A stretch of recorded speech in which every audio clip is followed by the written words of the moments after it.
I wanted to do a quick video talking about what actually causes autism, right? Because this is a very prevalent topic, and I want to talk about it because, you know, there's a lot of misinformation out there, a lot, right? And I just want to clear it up, right? Because first of all, autism isn't necessarily something that's like horrible, right? It's not intrinsically bad, or like neurodiversity isn't necessarily a bad thing. Like there are functional reasons biologically as to why we even have things like autism, ADHD. You know, like science. The scientific theory is that they like those mental neurotypes, right, were designed to add diversity to the society, like primitive societies, where it's like, oh, somebody whose attention can change very quickly, right? Somebody who thinks differently than other people and perceives the world slightly differently from other people within the group and have different thought processes. There is value in that, right? Where it's like, oh, there's somebody who can like whose attention is going to be all over the place, right? That's very good for being like, let's say you're in a field, right? And you're being you don't know if there's like animals around, right? Somebody with ADHD is gonna be like, oh man, there's something in that bush over there. There's something in that bush over there, right? We're being watched, right? So there is biological, there is functional benefit to these different neurotypes, right?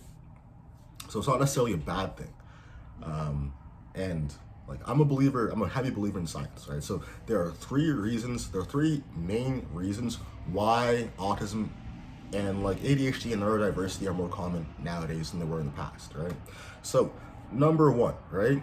It's not that number one, because like I'm actually let me say this first. It's not that like okay, number one, autism, ADHD, neurodiversity, those are genetic, right? The number one cause of like neurodiversity is that the parent or both of the parents carry an ancestor who had the gene for autism or ADHD, right? That's so number one is genetics, right? Number two, all right, is age of the parents, like the age of the parents when they first had children.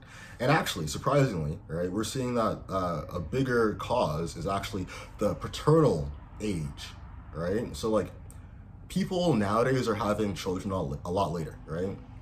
And part of it is actually COVID, right? Like part of it is the fact that the COVID quarantine, right? It really so Gen Z is like the generation that should be having children and propagating at this point in time, right? They're in their like 20s. They're all in their 20s for the most part. Like they're in the 20s to like late teens, right? So that's the generation that should be propagating right now. But Gen Z was also the generation that was most impacted developmentally in terms of like active development by COVID, by quarantine, right? And so during the like approximate prime child rearing, relationship forming ages, right? Everyone was trapped indoors. Everyone was forced to socially isolate, and that has had a huge impact on our generational development, right? And so that's pushed the child rearing age to be older, right? Because there's a period where people just aren't able to form relationships. Yeah, there were many people who were already in relationships and they had children while in quarantine. That was very common, right? But if you weren't already in a relationship and you weren't already, then finding one was like actively barriered against, right? You're actively in a barrier against forming relationships and forming those social bonds, right? And you're kind of taught to like cope with isolation, right? Gen Z is one of the most comfortable. It's one of the generations that are most comfortable with social isolation, right? Because they had to have found ways to cope because like they were developing as like young adults, as children, as teens throughout quarantine, right? So they were forced to adapt like that. And so the age of the parents who are having kids are later, and it's also becoming more expensive to have kids earlier, right? Like normally in the past, right? Like some people are like, oh yeah, feminism is like it's a bad thing. Like no, feminism is overall a good thing, right? The problem, the consequence, like feminism and the idea that women don't have to rely on a man to, you know, have their own rights and they can be their own independent individuals, right? That is a good thing, actually. Like it's a good thing that women can like go to school and work and form their own careers, right? Because in the past we would have it so that like when women had to rely on their husband for everything, huge amounts of abuse, like huge amounts of like women just like aptly hating their husbands, right? Um, Huge amounts of like really young women being like ruined by like older men, right? So it's like it is a good thing. Feminism is a good thing, right? The problem is that because women are no longer like forced to settle down, right? And they are capable of being independent, they're gonna choose a partner who actually makes their life better, right?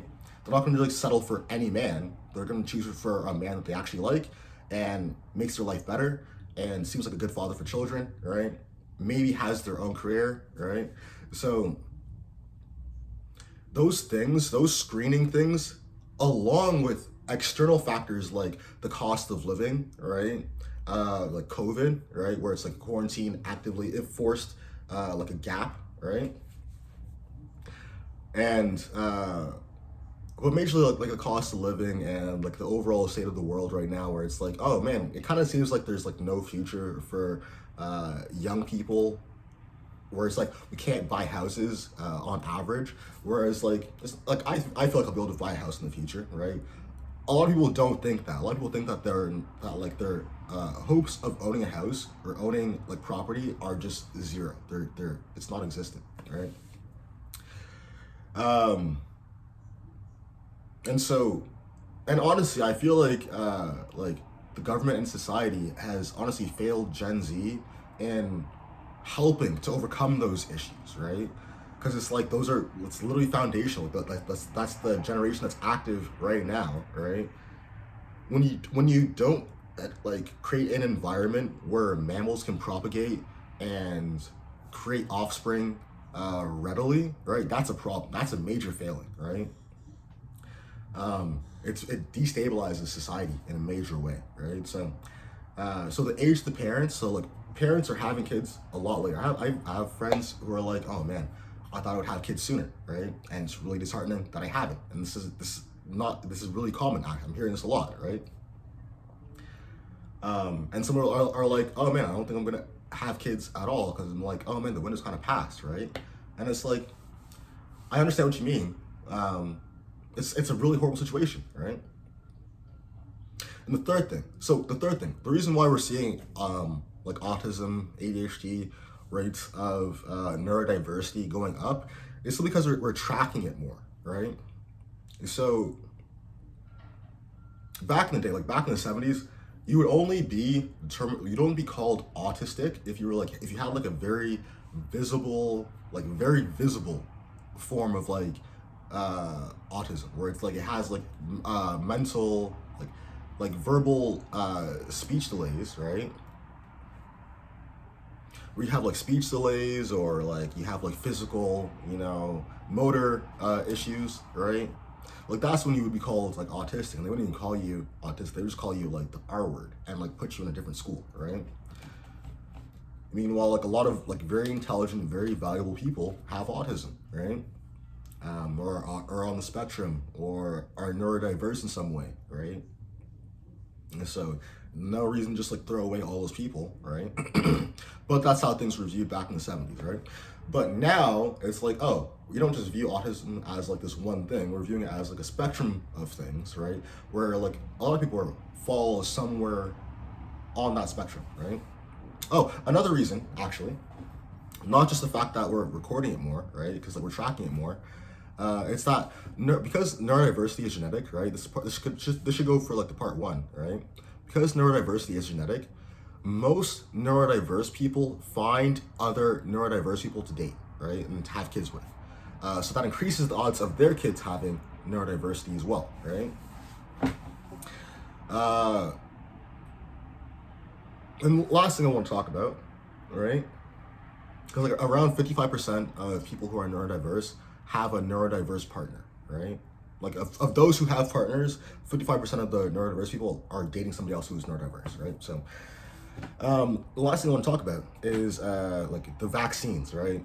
Because a lot of people are like, oh, vaccines cause autism, which like if it did, so 80%, around 80% of the developed world, right, was vaccinated, right? 80% for like the COVID vaccine, probably for like tetanus, you know, for Hep C, stuff like that. Like most people, you get vaccinated like in most developed areas because like for polio, for the mumps, right? Most people get vaccinated very early on, right? And for the COVID vaccine alone, 80% of the population got at least one booster, well, at least one vaccine shot, right? So if vaccines caused autism, right, we would see autism in around close to 80% of the population. We don't see anything close to that number. Like, yes, we're seeing autism in more rates because like we're able to identify it more. It is happening more because like neurodiverse people are having children. They carry the genes. They pass those on to their children. And those kids are fine. Like they're still functioning. They're still doing well, right? Like it's not a bad thing to have autism. It's just about how you approach it. Like a lot of it is about the trauma and like the stigma around it. That's the issue, right? So it's like we're seeing it more. We're able to identify it more. The genes are being passed down more. It's being less stigmatized. So people are like, I'm not gonna hide it, right? So like those are the causes of autism. It's not vaccines. Like I literally had a conversation where it's like, oh no, it's the vaccines, man, it's the vaccines. I'm like, no, like scientifically it's not. And he was like, and I was even showing him like science where it's like, oh no, man, you can't believe what the scientists tell you. And like, why? Because if you're not gonna believe science, right, what do you believe in? Like conspiracy theories based not on science, right? Like it's frustrating because like this is actively killing people, right?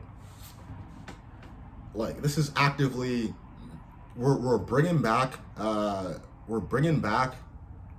measles, polio, right? Like these are extinct conditions that we're just bringing back because people are like, oh no, you gotta do your own research, man. Like what research are you doing if you're not following science? If you're gonna be like, oh no, all of these scientists from Korea, from Zimbabwe, from Cuba, from America, from Antarctica, from like all these countries, from Australia, all these countries around the world are all unified in their conspiracy theory to give people autism. No, that's stupid. That's stupid. Like, no, it's ridiculous. Because like I have like one of my like students from high school, like not what's the word, peers from high school, right?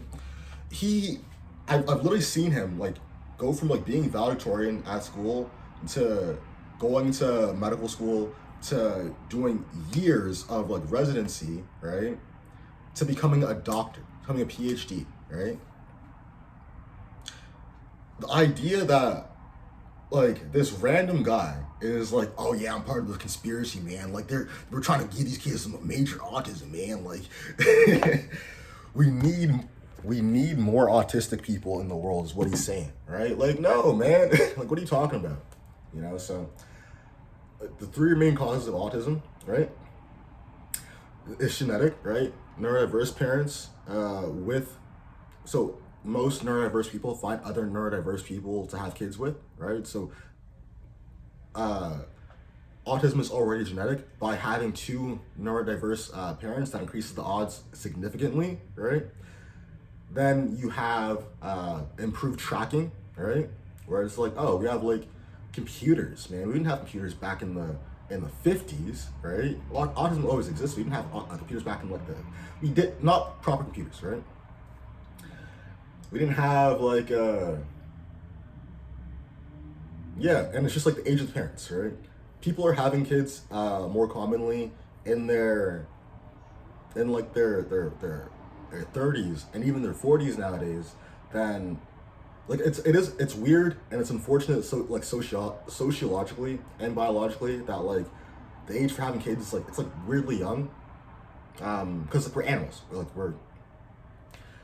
but like sociologically, right? We should there should be like a gap. Like we need to do a better job of like making it more accessible to have kids sooner, right? Like economically, sociologically, in terms of like support, in terms of like access, in terms of like resources.